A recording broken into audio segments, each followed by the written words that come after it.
presentación informal. Cuando quieras, te estamos escuchando. Dale. Buenísimo. Vamos a empezar yo primero por ciertos recaudos que tomo con respecto a la señal en la Argentina.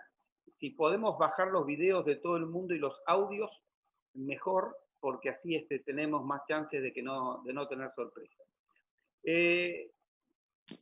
Como el tiempo que yo tengo para una reflexión hoy es relativamente corto, yo quisiera hablar de lo que marca la diferencia prima facie. Lo que marca la diferencia prima facie es la planificación. Yo constantemente estoy observando el proceso de que vienen nuevas tendencias con nombre y apellido, qué sé yo, entrenamiento funcional, CrossFit, Tabata, esto, lo otro, lo demás allá. Muy bien. ¿Qué hace un entrenador como yo? Se fija de qué se trata esto nuevo que viene para acá.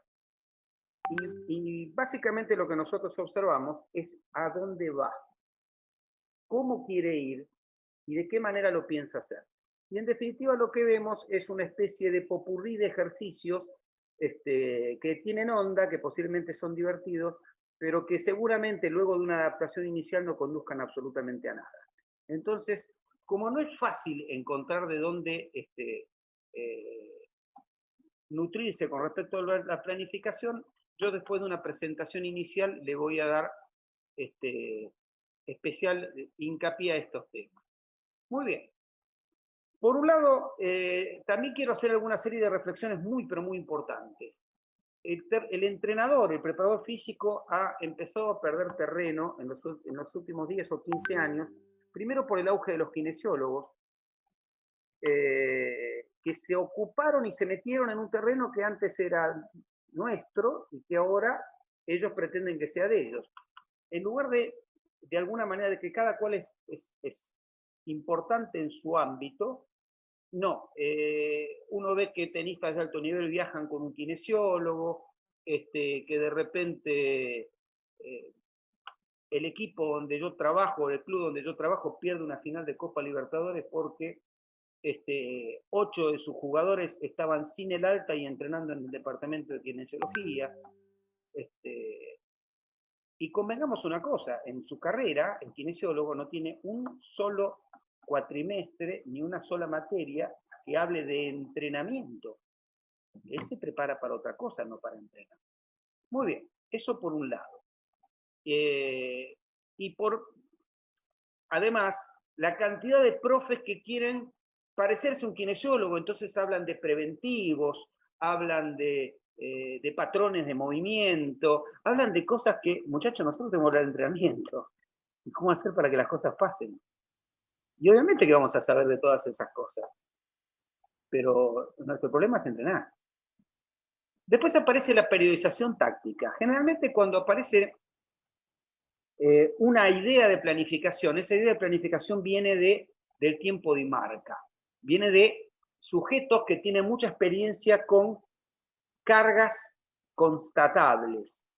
Por ejemplo, tipo de la natación, te voy a hablar de tiempo, distancia, frecuencia cardíaca, cantidad de brazadas. Entonces, tiene una idea numérica de lo que significa entrenar mucho o entrenar poco. Muy bien. Ahora surgió una variante que viene del lado del handball y del fútbol, que es la periodización táctica. Y que buen romance significa vamos a hacer todo con la pelota. ¿Tiene lógica? No. No solo no la tiene, sino que es un engendro. 100% un engendro, de lo cual puedo decirlo con absoluta soltura. ¿Por qué? Y porque coordino el laboratorio de ciencias aplicadas al deporte quizás más importante de Latinoamérica, que es el de Boca, porque evaluamos todo lo que camina y porque sabemos claramente que los tipos que más minutos juegan como titulares a lo largo del año son los que mejor preparación física tienen. Aparte de las virtudes futbolísticas, vos contraponés el tipo que salta más alto contra el tipo que más juega, el tipo que corre más rápido contra el que más juega, y en un 90 y pico % de esas personas son las que mejor preparación física tienen. Ergo, no se hace con la pelotita, la preparación física. La preparación física se hace además de con la pelotita. Bien. ¿Actividad física o entrenamiento?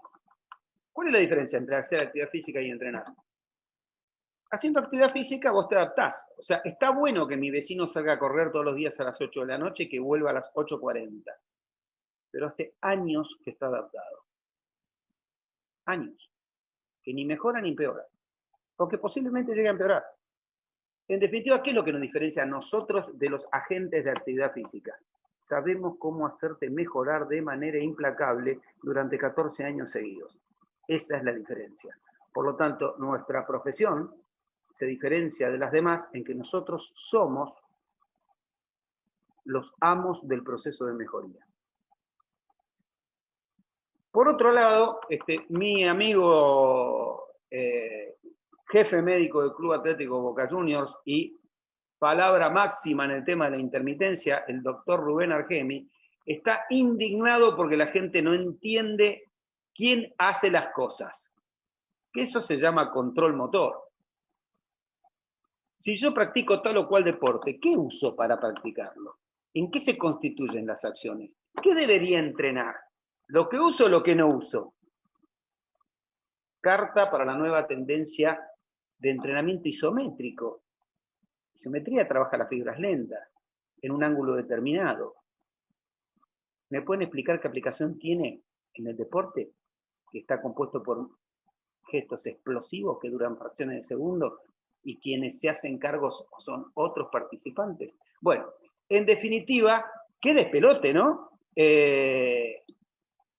Y por otro lado, la mala información. La web y las redes sociales te inundan de información errónea al mundo del entrenamiento. Por eso los viejitos, los experimentados, tenemos que agarrar la cimitarra y salir a darle una mano a los más jóvenes, que no tienen por qué dudar de una cosa muy linda que sale en Instagram o en YouTube y que en un porcentaje amplísimo la cantidad de pavadas es ilimitada y mucho más para los que son angloparlantes y hablan en inglés, la cantidad de pavadas cuando está en inglés se multiplica hasta el infinito.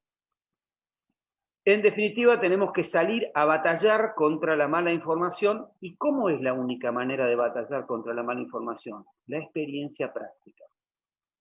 Yo sé que a algunos estudiantes les hincha las guindas que de repente les obliguen a tal o cual cosa en gimnasia o en natación o en atletismo, pero es la primera impresión que tenés acerca de cómo suceden las cosas y es imprescindible. Y después va a venir la impresión de cuando vos entrenes a otro.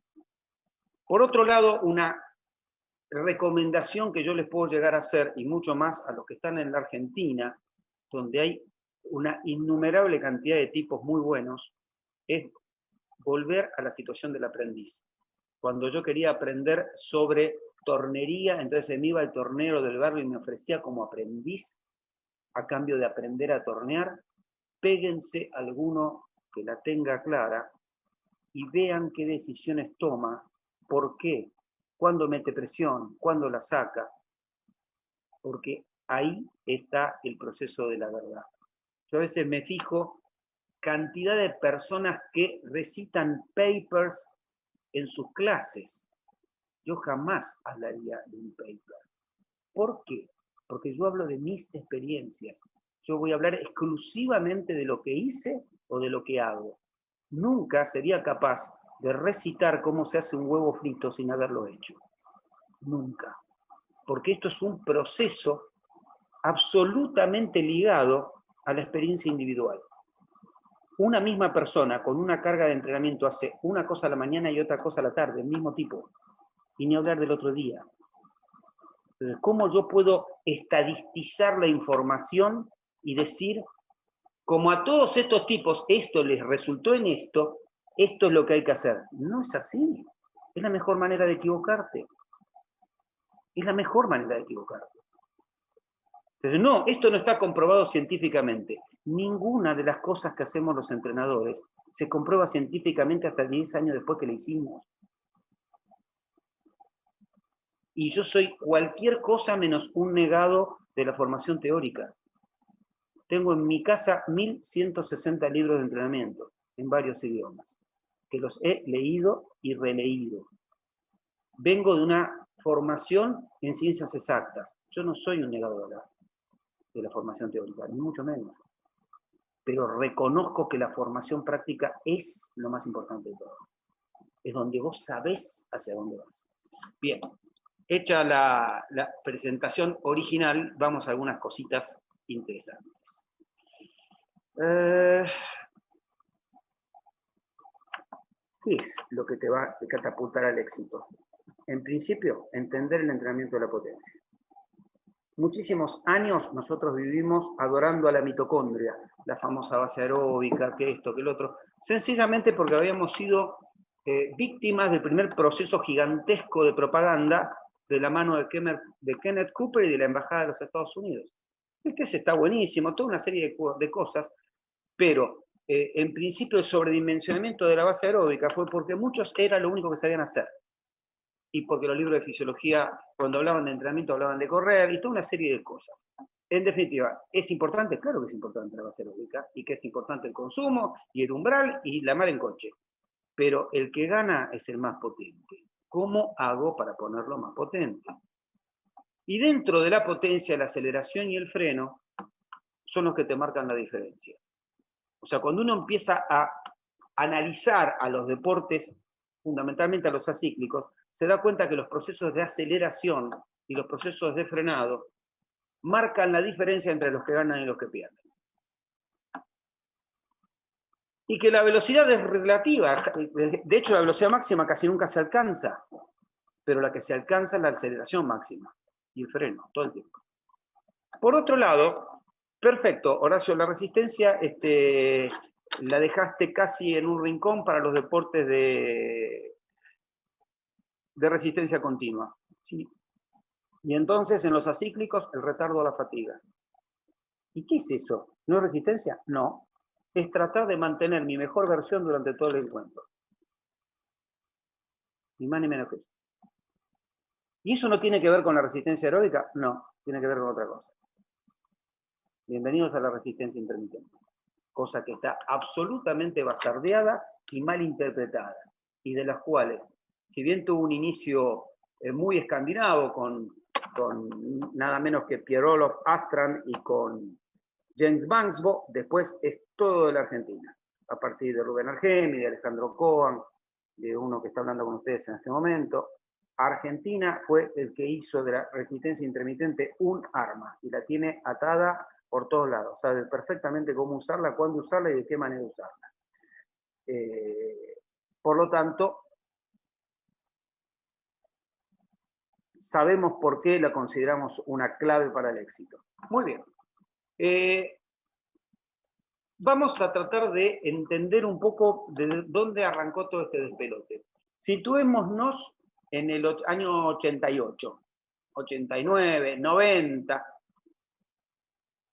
¿Quién mandaba en el entrenamiento de la fuerza y la potencia en los Estados Unidos? Y era la época de Arnold Schwarzenegger. ¿Cómo se entrenaba en los Estados Unidos? Y los tipos habían sobredimensionado la hipertrofia muscular. De hecho, hasta no hace mucho tiempo, nos querían imponer que para empezar un proceso de entrenamiento había que hacer una adaptación anatómica, que no era ni más ni menos que un periodo de hipertrofia. ¿Eso es necesario? Absolutamente no.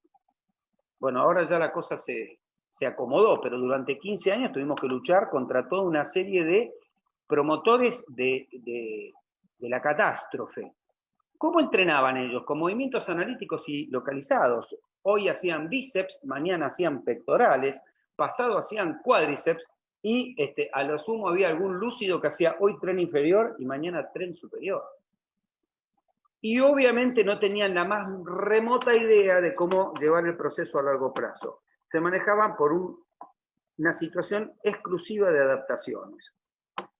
Pero, del otro lado del mundo, y guardándolo como un celoso secreto, estaban los muchachos de la ex Unión Soviética y países colaterales. Ellos pensaban el proceso del entrenamiento en diferentes periodos, porque no tenían más remedio, porque batallaban contra un invierno feroz, un invierno en el cual si vos haces remo tenés el agua congelada, donde vos quedás absolutamente incapacitado para cualquier prueba que se realice al aire libre. Ah, entonces esa gente en remo no tiene chances. Y pregúntenle a los argentinos y a Demidi, que en el 72 Alberto era el gran candidato a la medalla de oro y pierde con un ruso que remaba solamente 7 meses al año. ¿Estaba en desventaja ese ruso? No. Habían organizado el entrenamiento de tal manera y con tanta lógica que en realidad habían hecho de la desventaja una ventaja. Obviamente que estos muchachos de la ex Unión Soviética, cuando cae el muro de Berlín y salen a difundir su arte al mundo entero, cambian su modalidad de planificación y la adaptan a la Argentina, que puede remar todo el año, o puede correr todo el año, o puede jugar al fútbol todo el año. Obviamente que no pensaban en movimientos analíticos, sino que pensaban en cadenas musculares, lo cual fue de alguna manera una de las primeras cosas que los Estados Unidos asimiló como un golpe en la nuca y de la noche a la mañana salieron a la carga con el entrenamiento funcional, que no es ni más ni menos que pensar el entrenamiento en cadenas musculares. Los que vienen de la gimnasia artística saben perfectamente que Occidente no tenía la más remota idea de control postural, zona media, ni mucho menos, y que sí los rusos lo tenían, los ucranianos y compañía, que veían a la zona media como un interlocutor obligado de lo que hacen los brazos y hacen las piernas. Sin embargo, hoy por hoy, absolutamente todo el mundo se tiene que fumar que inventaron y diseñaron el core, que no es ni más ni menos que lo que antes era la zona media. Y no le pudieron cambiar una sola letra a lo que se hacía en la década del 50, porque ya lo que se hacía en la década del 50 ya era muy bueno. Y obviamente los del lado de allá priorizaban la fuerza y la velocidad. En cualquier tratado de fuerza anterior a los 90, escrito en inglés, los desafío a que encuentren en algún lado la palabra speed, velocidad. No la tenían en cuenta en lo más mínimo y siguen sin tenerla en cuenta. Si ustedes hoy se fijan en la propuesta del entrenamiento funcional, no tiene velocidad en ningún lugar, y mucho menos repentización. Y siguen teniendo un lío bárbaro con el control motor. Bien, hechas estas aclaraciones iniciales, bueno, vamos a cosas que tiren y que peguen.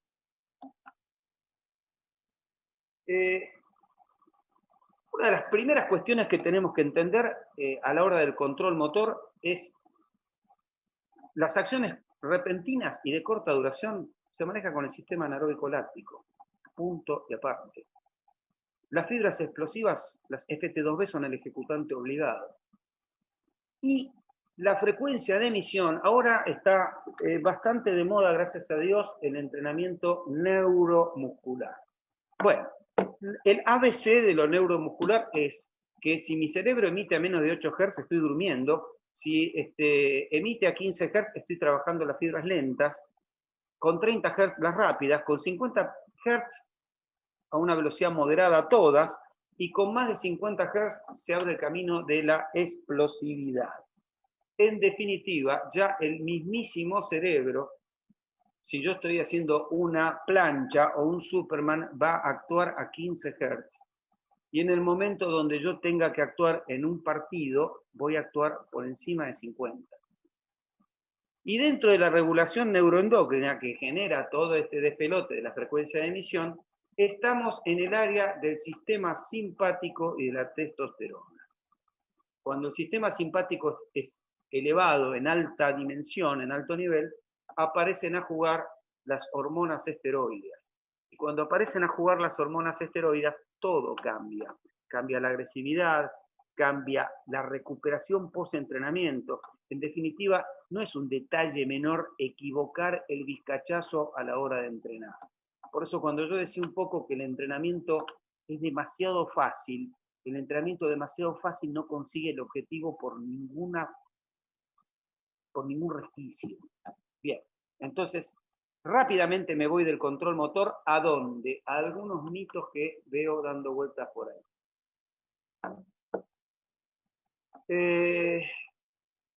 Invariablemente yo veo las entradas en calor con tipos corriendo alrededor de la cancha.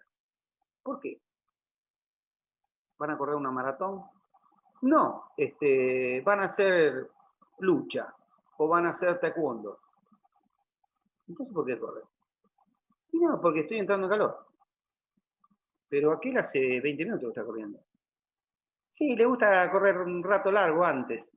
Bueno, tranquilamente yo te podría hacer un análisis de sangre, corroborar tu concentración de cortisol y asegurarte que el entrenamiento posterior, por culpa de tu entrada en calor, no sirve para un corno. Esto está buenísimo, pero no al principio. Ponelo al final.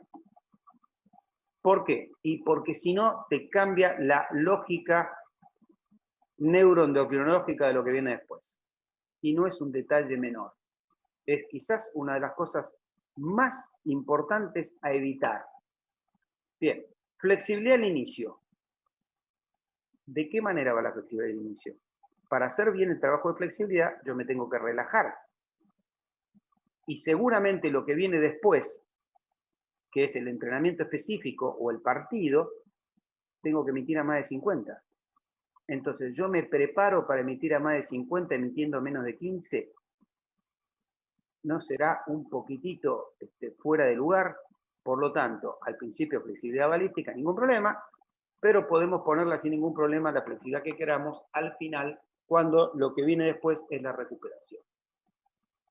Prevenir o entrenar bien. Prevención, prevención y más prevención. Hoy el equipo fulano de tal hace preventivos. A ver, yo soy de antes de que existiera la palabra. Mis lesionados a lo largo de toda mi carrera deportiva como entrenador, lo puedo contar con los dedos de una mano. O sea, tipos que se lesionaron porque yo metí la pata. En definitiva, entrenar bien, teniendo adecuado concepto de cómo se genera la estabilidad, el balance y la simetría.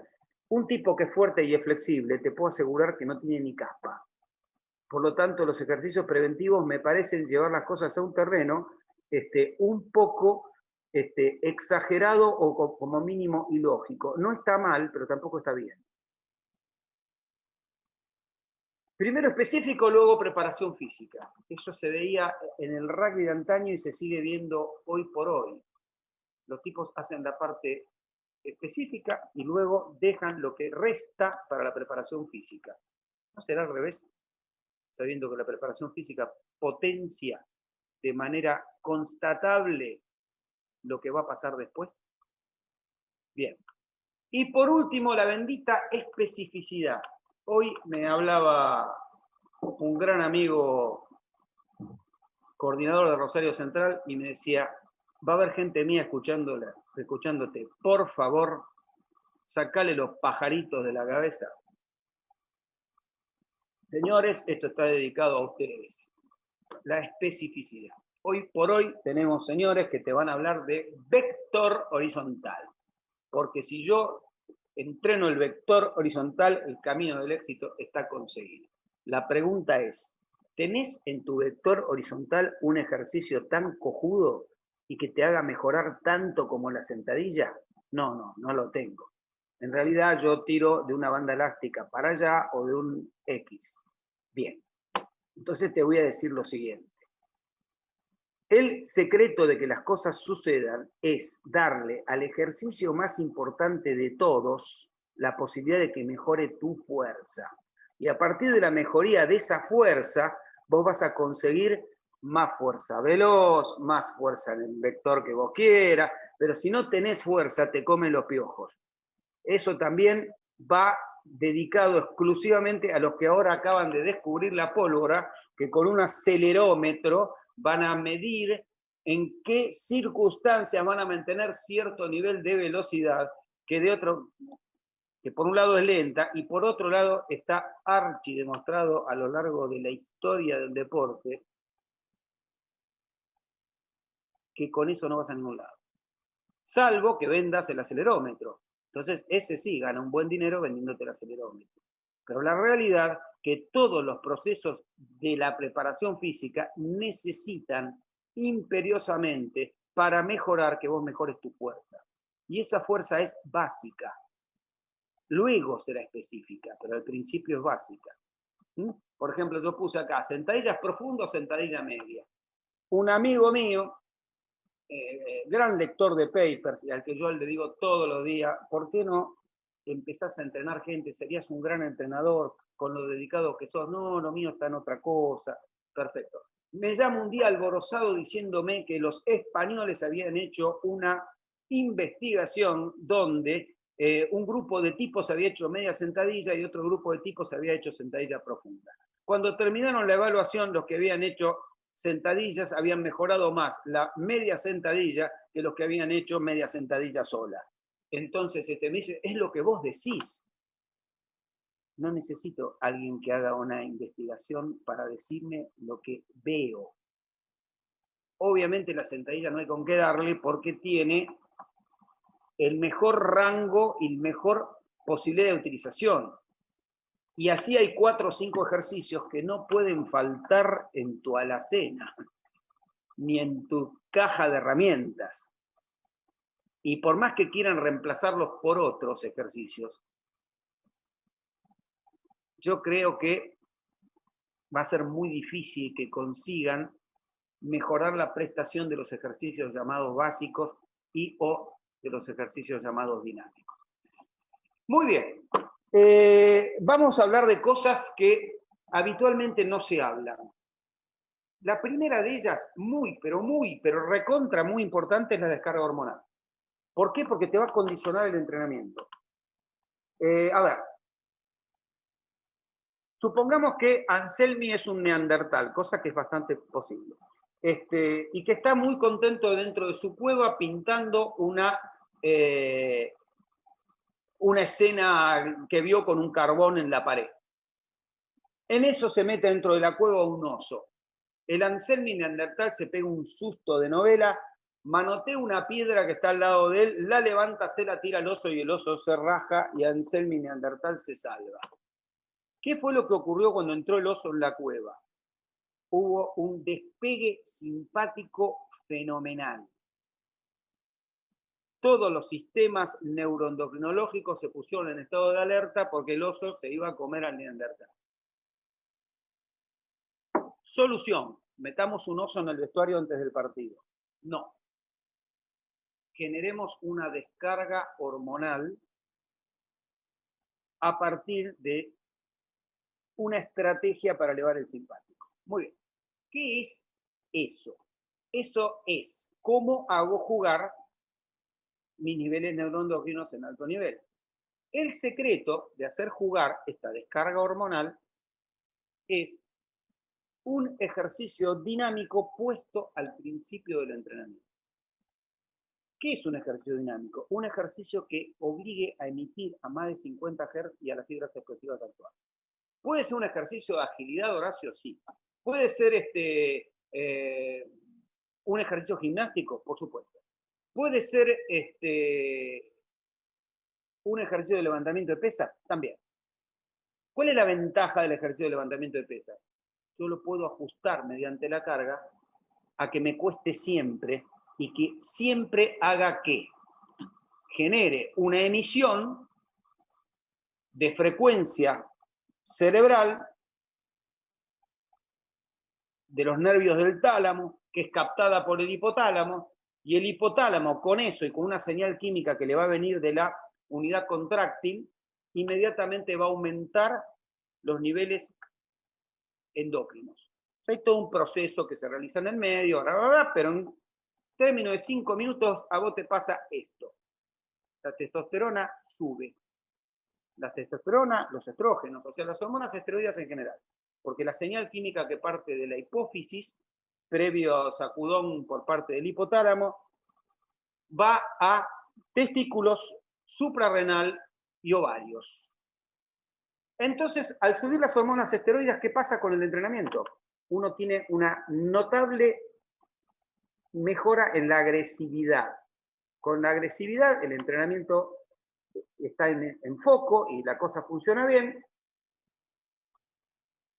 Pero además pasa otra cosa. O sea, las glándulas endócrinas empiezan a segregar hormona. ¿Esa hormona dónde va? A la célula que la llamó. ¿Y con qué la llamó? Con su deterioro. El proceso de deterioro emite una señal química que se llama 3-metilhistidina, que es la que la hormona busca para saber acá tengo que ir para ayudar en el proceso de anabolización posterior. Entonces entra a través de la membrana celular a partir de que es una grasa y que un receptor específico lo lleva al núcleo de la célula para decirle, mira, esto que se rompió se reconstruye así. Por eso cuando yo hablaba hace un ratito de que si yo hago una carrera continua y elevo primero el cortisol llega primero a esta célula, ¿a qué? A comerse la proteína. ¿Y por qué? ¿Cuál es el rol del cortisol? El rol del cortisol es el de ofrecer fuentes alternativas a la utilización de glucógeno. Hay dos fuentes alternativas, o la grasa o el músculo. Pero en definitiva, como a mí lo que me interesa es mejorar el músculo, si yo tengo esta célula muscular inhabilitada porque la van a usar de combustible por el cortisol, en definitiva metí la pata hasta el cuadril. Perfecto. Pero acá viene otro de los negocios importantes. Cuando todas estas moléculas de hormona esteroidea se posicionaron en el lugar final, la célula muscular, para proceder a la recuperación, ¿qué pasa con el entrenamiento? Debería haber terminado. Entonces, ¿cuánto duró este entrenamiento en condiciones de agresividad? Porque yo tenía la hormona esteroidea en sangre. Depende del volumen, pero nunca más de 1 hora y 10, 1 hora y 20. ¿Por qué? Porque yo ya estoy preparado para la recuperación. En definitiva, ¿por qué es tan importante recuperarme ahora? Porque esto es lo que se llama ventana anabólica. Y la ventana anabólica no es ni más ni menos que la posibilidad multiplicada por 4 de una recuperación específica. En buen romance, los anselmitos están, los anselmitos son los anselmis más chiquitos. ¿Están en cuarentena? Sí. ¿Están haciendo cada cual su deporte? Sí. ¿Cuál es la lógica anselmiana con respecto a esto? Termina de entrenar, come. ¿Por qué? Porque tiene la ventana anabólica abierta y 400% de ¿qué? De recuperar lo que acaba de modificar con el entrenamiento. Muy bien. ¿Esto es un detalle menor? No, esto es el detalle.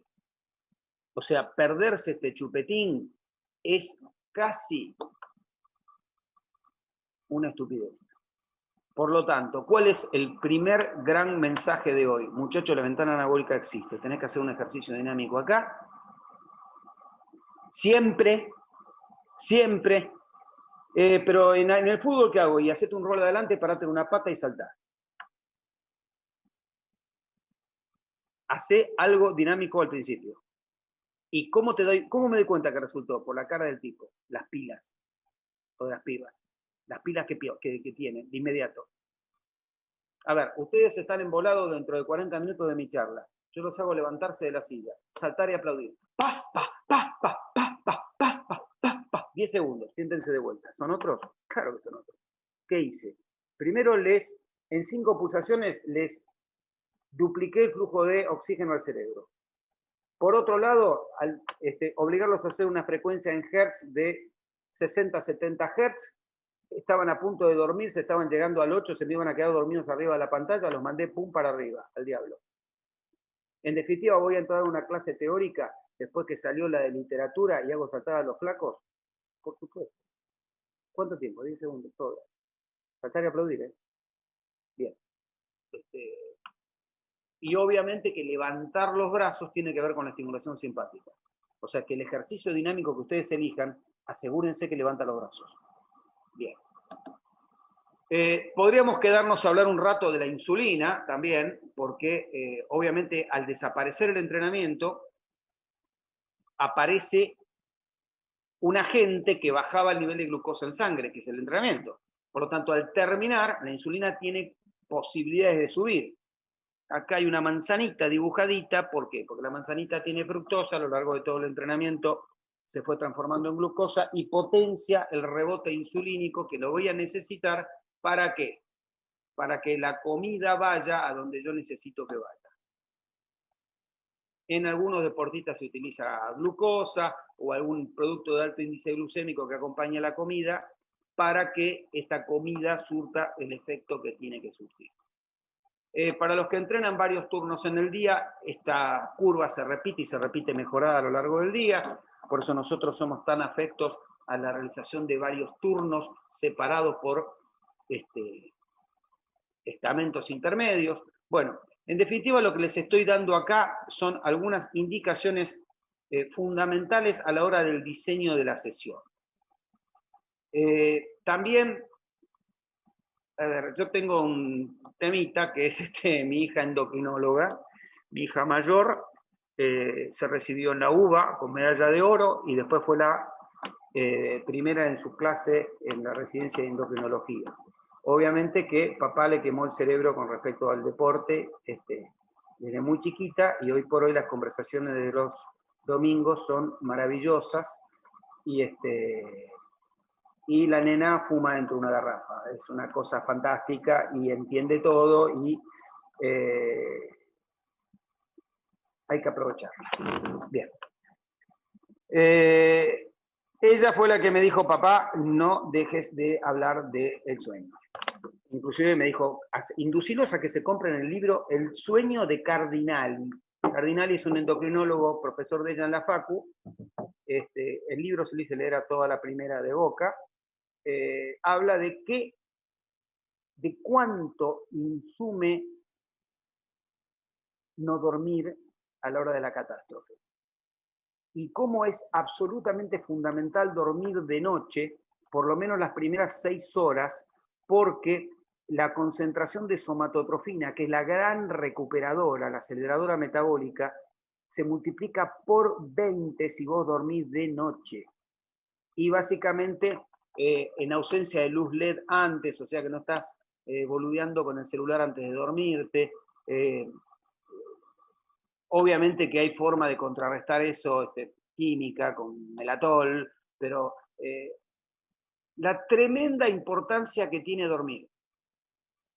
No solo un atleta de alto rendimiento, sino cuando vos ya tenés algunos añitos más y te empieza a costar y te empezás a sentir cansado, cómo arreglás las cosas sencillamente durmiendo a la hora que tenés que dormir y con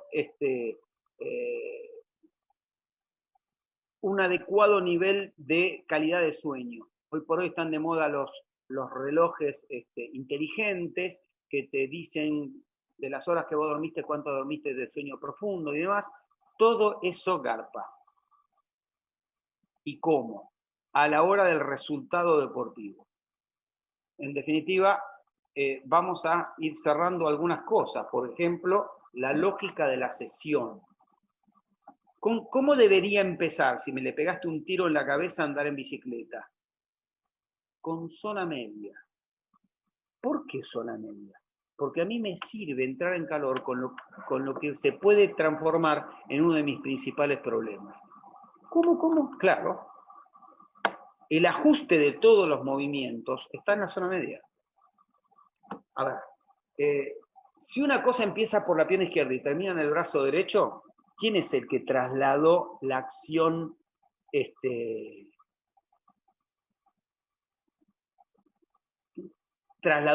la aceleró y la organizó por el medio?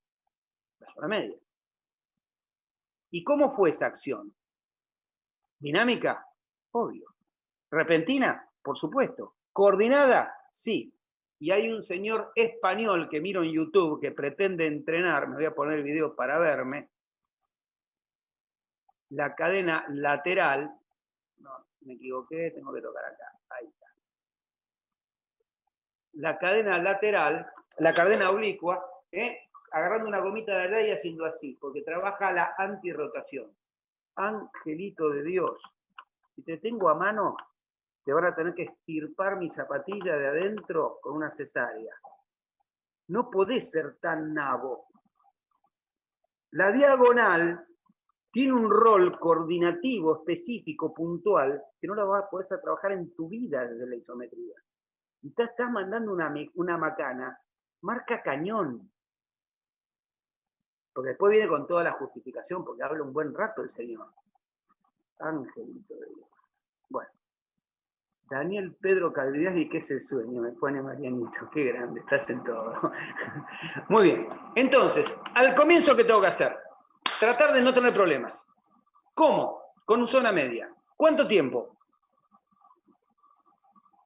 7 minutos de intermitente circuitado. Zona media, en general, en todas sus acepciones, más algún ejercicio de movilidad articular, más algún tipo de flexibilidad balística, todo en el medio hecho una sopa en un circuito intermitente neuromuscular de 7 minutos. ¿Por qué? Porque con 7 minutos de un circuito intermitente neuromuscular, yo me meto dentro de ¿qué cosa? De la utilización de grasa corporal. Y entonces, ¿qué pasa después? Ahorro glucógeno. Y eso está bueno cuando uno entrena muchas veces. Y para la sensación de fatiga posterior. En definitiva, este truco no es un truco menor, es un gol de media cancha.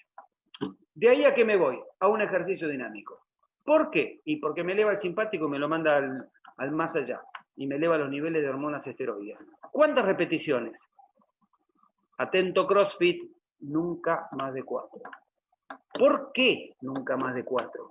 Porque es un ejercicio difícil, y un ejercicio difícil vos ponés lo mejor que tenés, y lo mejor que tenés te dura 4 repeticiones. Después, ¿qué hace el control motor? Usa fibras que no usó al principio, porque las consideró no tan buenas. Y entonces, ¿qué viene después de la 4ª repetición? La posibilidad de lastimar. Los ejercicios de calidad son cortos e intensos. Nunca un ejercicio de calidad va a tener 20 repeticiones, jamás. Vos metés el dedo en el dulce de leche que está en la heladera, un dedo, no te comes el pote. Un dedo funciona, el pote no. Bien. Después de este ejercicio dinámico que puso a funcionar mi sistema endocrino para que yo tenga agresividad y tenga calidad de trabajo. ¿Qué viene? Las diferentes cadenas de movimientos. La cadena antigravitatoria, la que hace fuerza para abajo, la que empuja, la que tira, la diagonal, y si yo ya tengo nivel como para entrenar la fuerza reactiva, la pliométrica. ¿Cuánto hay de esto? Y, ponete a pensar, tenés unos 80 minutos para trabajar. 80 minutos te entran unas 40 series. Parte te llevó el circuito de iniciación, 7 minutos. Parte te llevaron las 3 series de ejercicios dinámicos. ¿Cuántas te quedan acá? ¿Cuántas cadenas voy a poder trabajar? Por eso cuando vos te das cuenta el tiempo que te queda, ¿por qué ejercicio vas a ir? ¿Por un ejercicio residual hecho con una gomita, un bozo y vayas a saber qué huevada más? Vas a ir por un ejercicio de verdad. Los grandes entrenadores usan 2 o 3 cosas. Mucho. No hacen 25.000 ejercicios exóticos que andan dando vueltas por ahí. ¿En algún momento esos ejercicios exóticos garpan? Sí. Al principio, cuando uno en un macrociclo integrado busca balance, simetría y estabilidad, y puede ser que tenga algún problema puntual en ese tipo que amerite ese ejercicio. Bingo. ¿Y después qué viene? Y después viene irme con una sensación de velocidad y de repentización. Porque evidentemente un fuerza en banco plano va lento. Ah, no, pero yo lo hago rapidito. Sigue siendo lento 1 metro por segundo, campeón. Tu brazo, cuando vos le vas a pegar a otro en el boxeo, viaja 7,5, 8 metros por segundo. Entonces, decirle al que te vendió el encoder que aunque vos hagas 1 metro por segundo, sigue siendo lento. que necesariamente que vas a tener que hacer. Lanzar un balón medicinal, o pegarle una bolsa, o hacer tu trabajo específico. ¿Para qué? Para irte con una sensación veloz a la práctica deportiva o a tu casa. Pero yo vi que ustedes en el club no hacen transferencia porque el tipo inmediatamente va a jugar. Entonces, aprovechamos un poquito más de tiempo para hacer alguna cosa más, porque el tipo después se va inmediatamente a su práctica específica. O sea, ¿ustedes hacen preparación física antes que la práctica específica? Obvio. ¿Y el técnico no se queja? No, porque el técnico ya vio que está mejor el tipo cuando viene después de nosotros. Ya lo vio. Por eso la práctica trae, de alguna manera, seguridades, aporta cosas. Muy bien, seguimos. ¿Qué pasa con la semana? ¿Todos los días son iguales? No, todos los días son distintos. ¿Por qué? Porque el organismo se maneja en función de su balance endocrino. No todos los días vos sos tu mejor versión endocrina. ¿Y de dónde surge este revoleo que vos pusiste acá, Horacio? De una cosa muy sencilla. Hace unos 5.000 años, unos señores escribieron en sánscrito la primera religión conocida, una religión hinduista. Y esa religión hinduista, ¿qué día le dedicaba al descanso y a la alabanza de sus dioses? El domingo. Insólitamente, 3.500 años después, posteriores, muchas otras religiones que fueron surgiendo fueron respetando ese domingo. De hecho, en idioma ruso, domingo quiere decir día que no se hace nada. Y lunes quiere decir día después del día que no se hace nada. O sea, fíjense hasta qué punto está instalado en ciertas culturas que el domingo, nada. Muy bien. Entonces yo le pregunto a alguien que sea ducho en computación. Yo apago esta computadora, reseteo esta computadora. ¡Bum! Le pongo el dedo. ¿Cómo se apaga y vuelve a arrancar? De determinada manera. La otra computadora que está allá, de otra marca, ¿el proceso es bastante parecido o es distinto? No, el proceso es muy parecido, no importa la marca. Entonces, imagínense la computadora humana que mi cuerpo con el de Natalia, que está ahí en la cámara, tiene un 2% de diferencia, o menos, desde el punto de vista genético. ¿Qué quiere decir? Que nuestras computadoras son en esencia exactamente iguales. Entonces, cuando apretamos el botón de reseteo, la reorganización de las posibilidades endócrinas tiene esta pinta casi seguro. ¿Qué significa esto? Que yo voy a tener 3 días, lunes, martes y miércoles, con mucha capacidad para absorber cargas de entrenamiento. ¿Por qué? Porque tengo las hormonas jugando para mí. Ahora bien, si estos 3 días yo los usé, el jueves, ¿cómo estoy? Boleta. Entonces, ¿el jueves qué se hace? Recuperación y otra cosa. ¿Y el viernes qué se hace? El viernes es donde yo compruebo que lo que intenté aprender o lo que intenté hacer lunes, martes y miércoles funcionó. ¿Y el sábado qué es lo que hago? Lo que me quedó sin hacer. Estoy hablando de entrenador a entrenador. Obviamente que en la medida en que vos hiciste esto, no una vez, 52 veces en un año, con tu alumno personal, y escribiste prolijamente en un cuadernito cada cosa que hizo y cada resultado que obtuviste en función de lo que hiciste, empezás a entender la lógica del entrenador de élite. El entrenador de élite tiene absolutamente todo anotado, tiene absolutamente todo controlado, entonces empieza a tener conciencia real de lo que le provoca este tipo de carga de entrenamiento en esta persona, en esta condición. El gran secreto del nivel se llama cuadernito. Cuadernito. Donde está todo anotado. Y donde uno empieza a tomar relación directa con la lógica de lo que aplica. Ahora yo vi que vos tenés una tablet. Sí, claro que tengo una tablet. Y también tengo cuadernitos. Y cualquiera de los deportistas que han pasado por mis manos, que andan por ahí, que son ahora metodólogos del ENAR, y yo que sé, ¿tenés los entrenamientos de Horacio? Algunos los guardaron, hoja por hoja, durante años.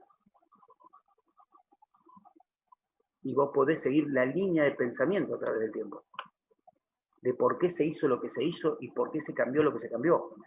Pero no solo eso, sino que lo que te enseña leer el cuadernito de la persona, de lo que te enseña sobre el impacto que tienen las cosas que a vos se te ocurren. O sea, si todos estos tipos que hacen ejercicios tontos anotaran lo que hacen, ¿de qué se darían cuenta? Que lo que hacen no sirve absolutamente para nada. Si la mayoría de los clubes de fútbol que hacen periodización táctica evaluaran, ¿de qué se darían cuenta? Que cada día están peor. Sencillamente con evaluarlo. Por eso la mayoría de las primeras de todo el país y del extranjero, más que nada en Europa, se niegan a ser evaluadas. ¿Por qué? Porque saben que cada vez está más lento, cada vez saltan menos, cada vez sus test de resistencia dan más bajos. ¿Qué es lo que mejoraron? ¿Qué es lo que mejoraron? La capacidad específica, la lectura de juego, las condiciones técnicas. En un jugador menos dotado técnicamente puede ser una buena idea, pero de ninguna manera es una buena idea ser físicamente peor cada día que pasa. Y también, ¿para qué sirve esto que nosotros acabamos de plantear, que ahora se los pongo porcentualmente? Si yo entreno un día menos, ¿qué día mato? El jueves. Si yo entreno 2 días menos, ¿qué días mato? El jueves y el sábado. Y si entreno 3 días, ¿con qué me quedo? Lunes, miércoles y viernes. En cualquier caso, yo voy a variar porcentualmente la cuestión. En cualquier caso. ¿Y qué es lo que podemos distribuir acá? Cualquier cosa. Minutos, esfuerzos, saltos, series, repeticiones, sensaciones. Les voy a contar una pequeña intimidad. En los cuerpos técnicos que a mí me ha tocado participar, normalmente el preparador físico no figura como el jefe de la banda, ni siquiera a la hora de cobrar. Pero en realidad, cuando el equipo va por todo, ustedes terminan constituyéndose en el jefe de la banda. ¿Por qué? Porque son los que saben ordenar las cosas. Entonces, conversaciones con grandes amigos míos, técnico jefe, yo decirle, escuchame una cosa, ¿qué queremos hacer esta semana? Tal cosa. Bien. ¿Cuál es lo que más cansa de las ideas de ejercicio que vos tenés? No, este teniquilla. Bueno, ese va en cosa. Y le empezás a ordenar la sabiduría del tipo de una manera lógica para que el organismo la pueda sobrellevar. Y no solo vas a ordenar lo de él, sino que vas a ordenar lo tuyo en función de lo de él. Y vas a ordenar lo de todo el mundo. ¿Se entiende? Bien. En definitiva, ¿qué es lo que yo les vengo a vender hoy a ustedes? Orden. Y prestarle atención a determinadas cuestiones que no se dan normalmente o no andan por ahí. Que tengan muchísimo cuidado con lo que está escrito en inglés. Muchísimo cuidado. ¿Por qué? Y porque en este terreno donde yo me muevo, Estados Unidos y los países angloparlantes nunca fueron buenos. Jamás. Siempre estuvieron 10 escalones por detrás de Europa Oriental. Y hoy por hoy de China inclusive. Entonces, fíjense un poquitito cuál es la historia anterior de estas cosas. Porque, por ejemplo, nosotros estamos amparados hoy por hoy bajo una entidad de más de 100 años. 100 años formando entrenadores y profesores de educación física. Y hay países que tienen una organización parecida desde hace 30, que hoy por hoy intentan bajar línea. Yo llevo 70 años de experiencia, flaco. Me parece que por ahí alguna cosa buena te voy a copiar, o voy a adaptar, pero no pretendas bajarme línea. 100 años son 100 años, ¿eh? De hecho, yo como entrenador moderno tengo 100 años de experiencia. ¿Por qué? Porque los Juegos Olímpicos nuestros tienen 100 y piquitos de años. Entonces yo me puedo comparar con el preparador físico de los hoplitas espartanos, que tenía 3000 años de experiencia, y solamente 2000 de Juegos Olímpicos helénicos. ¿Cómo se hace para combatir esa experiencia? De hecho, las prestaciones físicas de esa gente son innegables, inmejorables. Bien.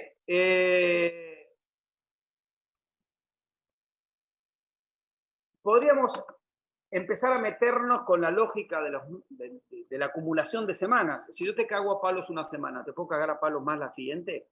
Es posible. Y luego una tercera semana también más arriba, sí, esto es lo que escribió Matveyev, año 1952. ¿Es así? No. ¿Cómo que no?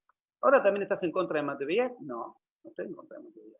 Matveyev dijo algo maravilloso, que no tengo más de 3 semanas posibles de carga ascendente que necesariamente voy a tener que recuperar en la cuarta. Cosa que en algunos lugares jamás paran, se cagan a palo toda la vida. Que es mi principal crítica a los sistemas enlatados. ¿Dónde está dicho cuándo arrancás y cuándo parás? ¿Cuándo apretás y cuándo aflojas? En ningún lado. Muy bien. Entonces la crítica que le hace Horacio a Matveyev, ¿cuál es? Solamente los muy dotados hormonalmente se bancan 3 semanas ascendentes. La enorme mayoría de la gente que anda por ahí se banca 2. Y algunos que se destacan por otras virtudes, talento, coordinación, que esto que el otro, sus niveles hormonales no le dan para más de una semana de carga seguida. Y son bastantes. Entonces, a ese tipo que no le da los números para bancarse más de 2 semanas seguidas, yo le aplico 3. ¿Qué consigo? Empeorar trabajando. Cosa que no es para nada difícil. Entrenar para empeorar. Bien, ¿qué pasa con las nenas? Las nenas son perfectas para no equivocarse con la carga de entrenamiento. ¿Por qué? Porque dependen de su ciclo menstrual, que tiene 2 hormonas rectoras, la FSH que va al principio y la LH que va después de la ovulación. La FSH es sinérgica con la somatotrofina. ¿Qué quiere decir?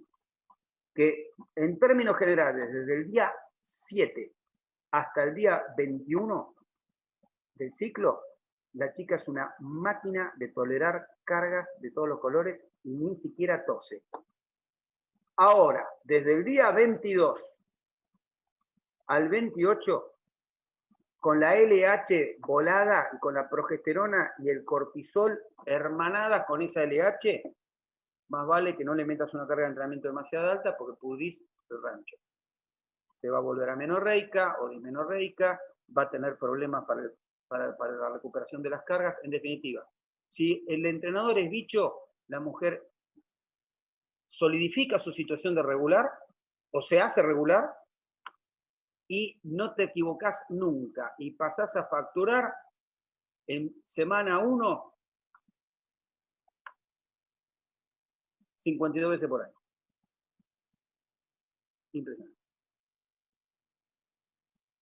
Esa es un poco la situación de entrenar chicas. Desde el punto de vista de la organización de las cargas, la situación es muy, pero muy simple. Bueno, creo que voy a responder todas las preguntas que aparezcan en el chat, o si alguno quiere hacerlo viva voz, no hay ningún inconveniente. La idea era meter un pantallazo fuerte de algunos temas, elegí la planificación, en la medida en que me convoquen, siempre voy a estar presente para Romero Brest, porque es una de las cosas maravillosas que tenemos que cuidar en este país. Bueno, primero, gracias esto de cuidar al Romero, Horacio. Bueno, como de costumbre, a mí siempre me dejás pensando, me comés la cabeza, no paré de anotar cosas, pero tenemos ahí 2 preguntitas. Una de Gonzalo, ¿no? Sí. Que dice, discúlpame Horacio, en la etapa 3, ¿cuántas cadenas entrenarías? Y a ver, con mucha buena voluntad te van a entrar 2. Que más que en la etapa 3 es en el tercer momento de la sesión. O sea, vos empezaste y hiciste 7 minutos de trabajos de zona media. Después hiciste unos 6 minutos más de ejercicios dinámicos. Después elegiste, qué sé yo, la cadena antigravitatoria. Metiste un ejercicio. Decidís traccionar. Metés otro ejercicio. Te queda un ratito de tiempo, Ese ratito de tiempo lo vas a usar para la transferencia, que lo vamos a contestar a Paula, que viene inmediatamente después. Sí, ¿qué es la transferencia? Vos cuando haces una sentadilla, haces una dominada, haces un fuerza en banco, la velocidad de la barra es muy baja. Es de menor a 1 metro por segundo, bastante menor a 1 metro por segundo. Y la frecuencia de emisión de tu cerebro es menor a 30 Hz. Entonces, ¿vos qué haces?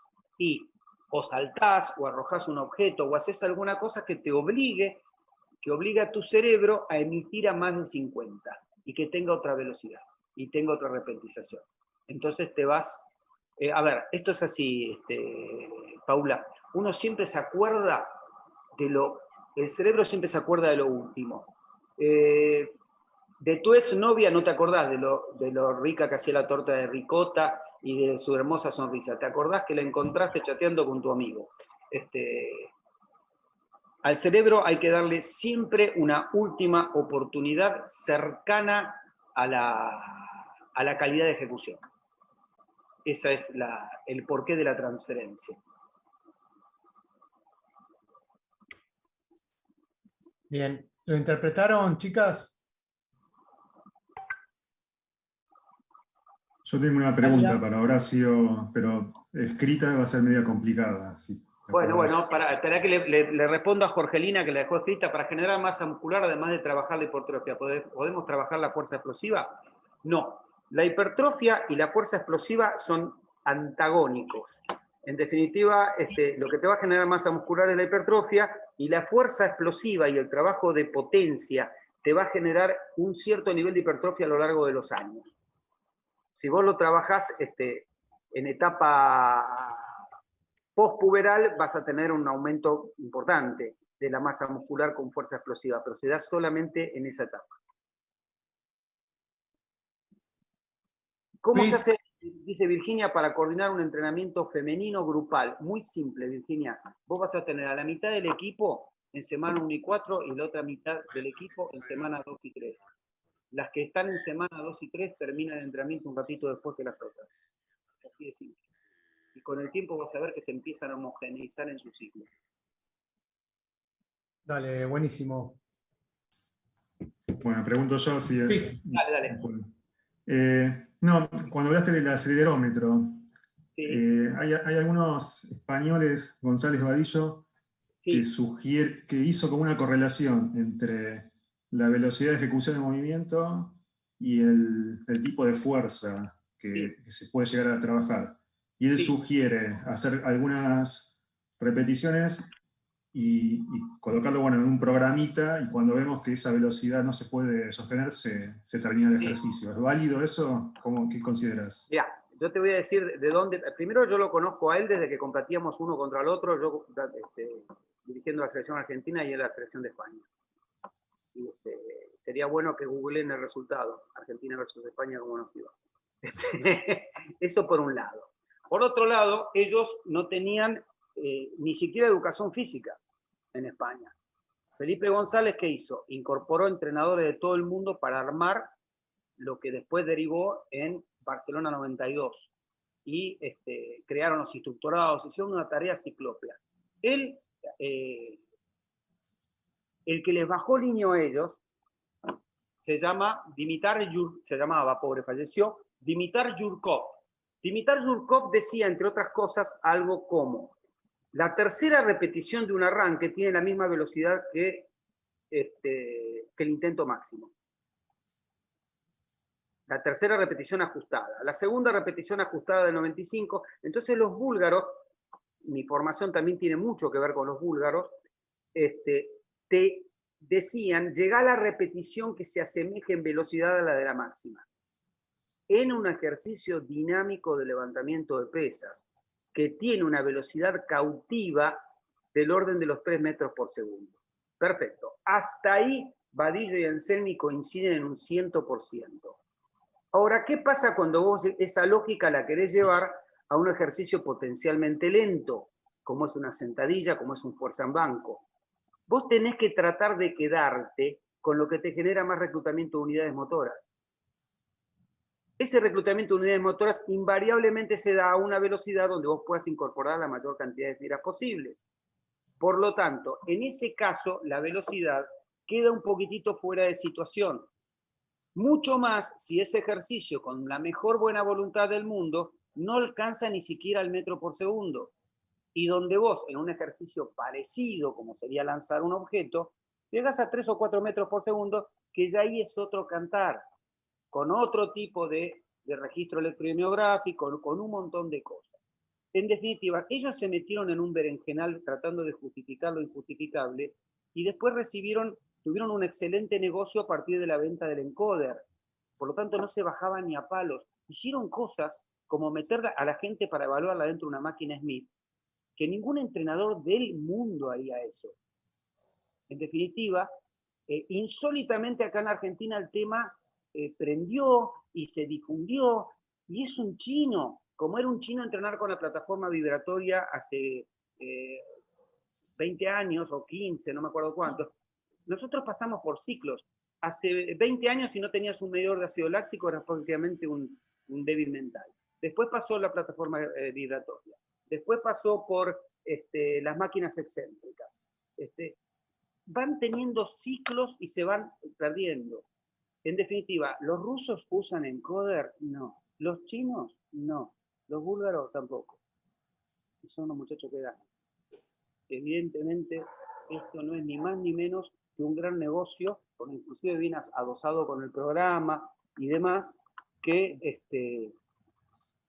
para mí es, a ver, parte de un error conceptual serio y que definitivamente se van a dar cuenta que no funciona en la medida que lo usen. Obviamente que va a funcionar cuando vos entrenás un 4 de copa. Al 4 de copa le sirve todo. Pero cuando aparecen los buenos, si vos no tenés un proceso de mejorarle la fuerza para luego ir hacia el específico, no va a pasar absolutamente nada. Por eso, lo mío viene desde la buena leche. Y además, que en mi club tengo todos los acelerómetros habido por haber, tengo máquina Kaiser, tengo corredora con display, tengo todos esos chiches y los usamos. ¿Para qué? Para demostrar que no nos sirven. Es así. ¿Sirven para evaluar? Claro que sirven para evaluar. Entonces nosotros tenemos esos chiches y los usamos para evaluar, por supuesto. ¿Sirve medir a qué potencia tenés, qué relación de fuerza-velocidad tenés a cada carga? Claro que te sirve. ¿Para qué? Para demostrar que con el entrenamiento de la fuerza esa curva mejora. Así de simple. ¿Respondí la pregunta? No quise ser descortés un poco, ¿no? Porque yo sé que está de moda el tema y que a veces cuando vos te metés con una moda parecés como que estuvieras entre naftalina. No, para nada. Yo te lo preguntaba porque, bueno, yo entrené tus métodos en atletismo, después los apliqué como entrenador y me ha pasado que a veces tenía dificultades con el trabajo de la fuerza máxima porque yo no estaba en el gimnasio. Entonces, es como que necesitaba un poquito de supervisión y yo no podía estar en el gimnasio. Y bueno, después empecé a leer esto y dije, bueno, por ahí podría ser una posible solución para evitar lesiones, porque yo sé lo que es meter una sentadilla en fuerza máxima y que tiene que haber alguien cuidándolo, que sepa, son muchos factores. Es que y solamente por eso... Para facilitar el problema. O sea, nosotros hemos encontrado maneras de resolver la cuestión. Pero obviamente, para el que viene del atletismo, vos tenés una lógica aplastante que los 2 primeros pasos son de la sentadilla. Sí. El paso 3, el 5 y el 6 son del arranque parado. Sí, ni hablar. Ni hablar, porque aparte lo comprobé personalmente, después de los 30 años, me hizo el plan Omar Dilicio y yo mejoré todas las marcas de velocidad y salto a los 35 años. Y ya pasado los 30. Por eso lo digo. Entonces, no, imagínate a los 14. Sí, ojalá hubiese sido así, pero bueno. Me tocaron malos entrenadores antes. Y... No son malos, son gente que aprovecha las oportunidades que se le brindan. Por eso yo quiero ahora para mi país que todos tengan las mejores oportunidades. Ese es mi sueño. Yo ya como entrenador ya hice todas las macanas que quería que podía y todavía me queda alguna más en el tintero, pero ahora quiero que todos los que siguen atrás se puedan agarrar de mi experiencia. Paulita López, la toma de anticonceptivos. Perdón, un pedido más, Horacio. Vos estás en Boca, ¿no? Sí, en Boca, sí. Bueno, podrías dejar de estar en Boca porque yo soy hincha de River. Gracias. Yo te voy a decir una cosa. Buscá en internet quién fue el mejor deportista del año 1978 en River Plate. Bueno, después lo busco. Estabas hablando con él. De River fui a Boca yo. Estuve en River mucho tiempo. La toma de anticonceptivos, obviamente que aporta al entrenamiento, si estos anticonceptivos son de origen estrogénico, por eso son positivos en el control, López. Paula. ¿Se puede repetir y aclarar un poco más lo del ciclo, por favor? Muy sencillo. De la semana 7 a la semana, del día 7 al día 21, es donde vos tenés más chances metabólicas de que la carga de entrenamiento te resulte. Del día 21 al día 28, las circunstancias hormonales que tenés no son para que vos le pegues a la chica. O sea, son para que le aflojes un poquito porque no tiene la posibilidad de que la cosa resulte. En los primeros días, depende del disconfort o no, que la semana pueda ser utilizada o no. En definitiva, la mujer es muy receptiva a las cargas en la segunda y en la tercera semana y puede llegar a ser receptiva en la primera. Pero en la cuarta, ni a palos. Francisco, el domingo se asocia con el descanso, pero es el día más exigente llevándolo, por ejemplo, a fútbol. A ver, la lógica nefasta del fútbol hace que transformemos partido en exigencia. En realidad, en ningún deporte se da eso. Uno entrena mucho más de lo que representa un partido. Pero si así fuera, esto significa que tu domingo es miércoles. Así de sencillo. Y que tu organismo responde los domingos como si fuera un miércoles. Por lo tanto, vas a estar hecho un perejil el día martes. Horacio, mirá que son las 4:23. Sí, en 7 minutos yo tengo que llevar a la placa a la pista. Exacto, estamos excediendo el tiempo. Con los clavos colgando del hombro, mirándome. Sí. Así que, Horacio, como de costumbre nos dejas pensando, cosa que está bárbaro. Antes cuando iniciaste la charla, bueno, a mí me dejaste con un montón de interrogantes. Y eso me suma mucho más que todas las respuestas que me das, porque bueno, lo que me haces es obligarme a empezar a buscar de nuevo bibliografía, diferentes datos, y etcétera, etcétera. Eso por un lado. Tenemos que charlar más entre nosotros. Sí, totalmente. Bueno, me quedo con muchas preguntas, yo particularmente, pero vamos a ir cerrando el ciclo. Desde ya, muchísimas gracias, Horacio. Como de costumbre, es un placer tenerte en estas charlas. Que el Romero lo tenga Horacio Anselmi es muy bueno. Y antes de ir cerrando, Mercedes. Hola, Horacio, ¿cómo estás? Mercedes, ¿cómo andás? Tantos años. Bien, es verdad. ¿Cómo andás? La verdad, un honor que estés en la casa. En este momento es nuestra casa de capacitación virtual. Así que ahí ve que ponen otra charla, seguramente te vamos a convocar.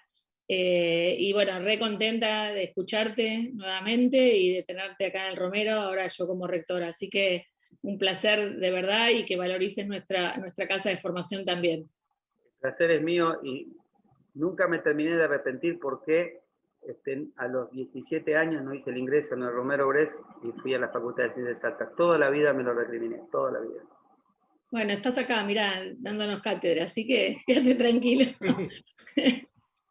Quédate tranquilo que sos un muy buen embajador. Sí, muchas gracias. Bueno, me voy a llevar a la Panterita de atletismo porque si no nos quedamos sin medalla dentro de 8 años. Muy bien. Horacio, nuevamente muchísimas gracias a cada uno y a cada una que participó. Muchas gracias también. La semana que viene tenemos Resistencia con el licenciado Demian. ¿Me escuchan? Ahí, bueno, ahí se los dejé en el chat. La semana que viene Resistencia, así que los esperamos. Un abrazo grande y muy buenos días. Gracias a todos. Gracias, Horacio. Gracias. Marian. Chao, gracias.